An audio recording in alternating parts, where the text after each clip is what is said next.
Meninos, nós estamos em plena Copa do Mundo. É um assunto que a gente brinca, mas mexe com muita coisa. E aí? É só profissional ou chega uma hora que rola um ciricutico? Não, a gente torce também, né? E sofre a também. gente sofre. Sofre? É, o nosso episódio mais visto, né, que as pessoas mais falam até hoje, que é o episódio do 7-1, a gente estava realmente Vivendo. fora de si e revoltado com aquela situação. E a gente gravou o programa nesse calor, né, do momento, né? Então, eu acho que também por isso que as pessoas gostam tanto daquele episódio, né? Sim. Que a gente estava realmente, visivelmente E abalados. toda a Copa é assim, né? Na eliminação passada também, não dessa agora da Croácia, mas da anterior. Da Bélgica. Da Bélgica, que foi um jogo que a gente poderia ter ganho, foi um 2-1. O Brasil até jogou razoavelmente bem no segundo tempo, mas não conseguiu virar, nem empatar. A gente tem um episódio que a galera gosta muito, que é uma frase que o Daniel fala, que ele fala assim, pô, Serginho, o que me deixa machucado é que é uma derrota normal. Uma derrota normal. São as piores. Aí o Serginho até completa, é como se a gente tivesse perdido um ônibus. Você Sim. fica triste, mas ao mesmo tempo, tudo bem. Foi um tipo de depressão diferente, né, de 2014. Porque o 7-1 foi uma humilhação. Revolta, né? é uma destruição. bomba, é um hecatombe, você sente vontade de chutar uma pessoa na rua, até um idoso. Mas nesse não, né, da Bélgica é a derrota normal.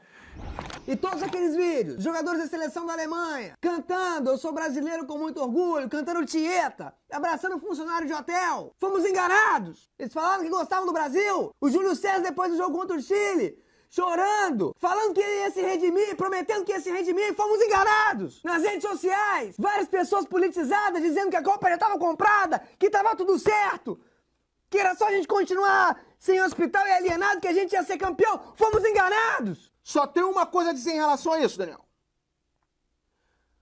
Doideira! Brasil 1. Alemanha 7. Essa Copa tem uma diferença muito grande, várias, mas 48 times, né? Eu me lembro de quase de todos os jogos de uma Copa, assim, ou com a ilusão de que eu iria ver. Dessa vez não tem Acabou. como. Acabou. Tanto que precisa de um guia, né? Um guia. O guia é isso. O guia não ensina ninguém a fazer nada, mas ele fala sobre cada seleção, sobre cada país. São países que muitas vezes as pessoas não sabiam nem que existiam, né? Muito menos as seleções desses países, né? E eu garanto a vocês que eu não estou ganhando nada, mas eu vou fazer um comercial. Por favor. Porque a gente está ganhando. Porque, não, eu sei, mas eu farei com muita alegria, porque tem coisas muito úteis aqui para os torcedores que estão na Copa, né? Uma delas é que depois que acaba a Copa, pessoal, durante agora a Copa, vocês já vão poder votar. Sim. E é uma votação de um prêmio de verdade. É o prêmio que a gente lançou, né? Que é o Lucas Mugni. Explica aí. O Lucas Mugni é uma premiação criada no Falha de Cobertura, que é o troféu Lucas Mugni de futebol masculino profissional. Em homenagem. Em homenagem ao atleta Lucas Mugni, quando ele estava na passagem dele pelo Flamengo. Por ser, mais do que... Óbvio que ele é um ser humano que existe e tal, mas mais do que isso, ele é uma ideia. É a ideia desse atleta que te decepciona. O meio argentino habilidoso, canhoto que vem para o seu time. Que te dá uma esperança. Que te dá uma esperança. Te dá uma esperança. E Você aí, fala, agora o Flamengo ele vai. te frustra. E a esperança, a gente E sabe aí que- esse prêmio é em homenagem a ele. Essa frustração que É todos têm. São os piores, né? de cada posição. O pior de cada. E a gente elege todo ano no nosso programa. E quem acompanha o Falha de Cobertura sabe que não é necessariamente o pior no sentido de futebolisticamente falando. Se o cara teve, chutou a gol, perdeu tantos gols, o scout... Aquela ele tem coisa passado. racional. Não, nada é disso. emocional. Emocional. É o pior nesse lugar do Exatamente. sofrimento. Quem te fez sofrer mais. Isso. E é aí que eu quero dar uma modesta sugestão. Claro. Não sei se ainda há tempo. Tem aqui o pior reserva.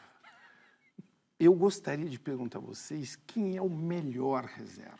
O pior reserva é aquele reserva motivado, que vibra com o gol alheio, o desempenho alheio, ele tá ali, ele tá dando aquele suporte. Se eu fosse um treinador e visse isso, esse cara pra mim já tá fora.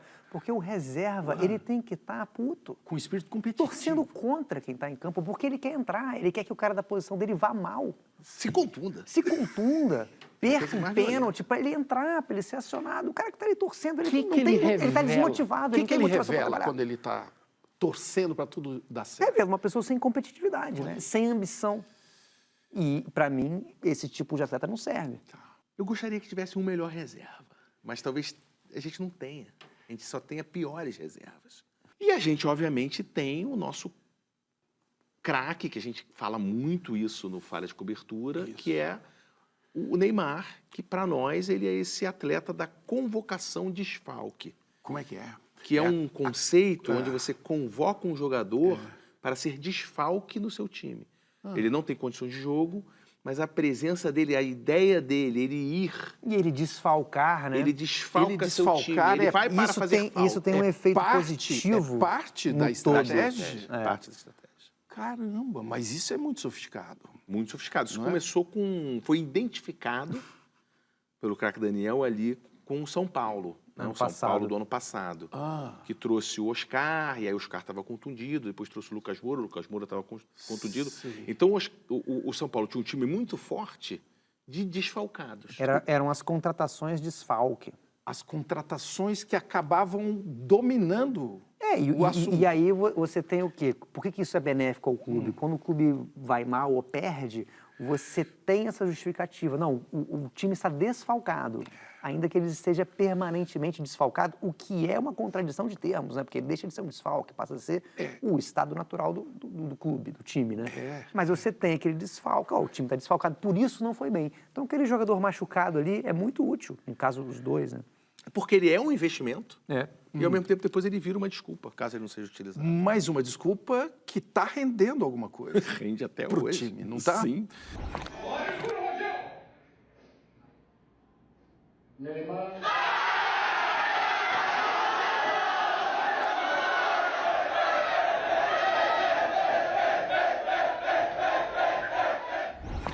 Mas vamos então falar do Neymar. Esse assunto que é interminável, né? Aconteça o que acontecer nessa Copa, né? Tanto até que eu acho que ele ter ido foi Isso. bom. Por quê? Para tudo, para nós, para isso, para a gente poder conversar, para a gente poder brigar. Para quem é fã do Neymar ficar chateado e brigar de volta, mas para quem odeia o Neymar ficar... E até, sabe por Isso quê? movimenta a seleção brasileira, né? E movimenta a nossa vida, não é? Porque se ele não fosse, eu fiquei pensando nisso, né? Se ele não fosse, Você a estaria gente falando ia de quem? Não, e a gente ficar reclamando. Eu tenho um palpite. Dele não ter ido. A gente estaria falando do Neymar. Aí, Se o falando Neymar dele. tivesse aí... Se ele tivesse aí, entendeu?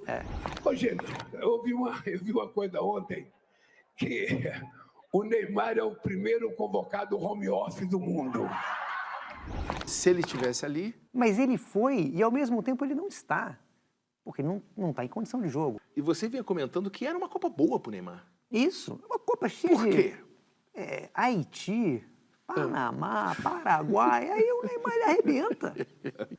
Quem vai fazer essa Copa? Estou aqui no meio da Copa pedindo uma previsão. Isso é muito perigoso.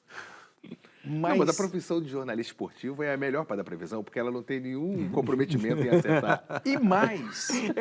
É igual a meteorologia. Né? Exatamente. Não, e tem mais, cara. Quando você erra, mais na frente, aquilo pode virar um acerto. Mas no Falha de Cobertura a gente tem um índice de acerto muito bom. Vamos lá, qual, por exemplo? A gente, né, começa aí, por exemplo, quando a gente sinaliza de que o futebol está ficando cada vez mais competitivo para o Neymar na Europa, na Espanha, aí ele vai para um campeonato mais fraco, que é o PSG, fica competitivo de novo, aí ele tem que ir para uma liga mais fraca, que é a Liga Árabe. Fica competitivo. E aí, quando ele estava lá... Na Liga Árabe, a gente fez esse comentário de que, cara... Começou aí um monte de jogador de lá, nome para lá para o mundo árabe. Vai ficar competitivo aqui. Daqui a pouco ele vai parar. parar no Santos. Olha, só foram vocês, são os culpados disso. Gabigol, quando foi pro Cruzeiro. Gabigol no Cruzeiro, a gente falou, o Gabigol no Cruzeiro... Ele estava fugindo. Foi pro Cruzeiro fugindo do Tite, daqui a pouco o Tite pinta no Cruzeiro e vai virar tudo uma grande pegadinha na carreira desse rapaz, e aconteceu.